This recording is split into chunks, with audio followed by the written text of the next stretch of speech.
Kluky jsem znal ze studií na vejšce, takže už jsem trošku věděl, do čeho jdu. Na začátku to byl punk, já to mám ale docela rád, dneska už ale ty kanceláře jsou úplně něco jiného než ten byt na začátku a těch bytů už bychom potřebovali asi tak 5. Jmenuji se Vítek, začínal jsem jako Facebook Ads specialist, tam jsem si zocelil nervy, kdo někdy pracoval s Facebookem, tak to určitě ví.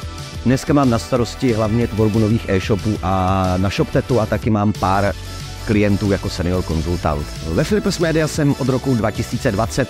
Pracuji tady, protože to je malá firma, atmosféra v týmu je super, zažíváme dost bžundy, někdy je to samozřejmě náročný, ale tak to má být, já mám alergii na korporát, takže tohle je přesně pro mě.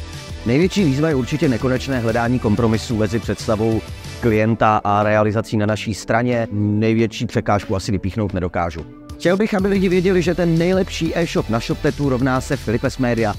Je před námi ještě dlouhá cesta, ale dobře to dopadne.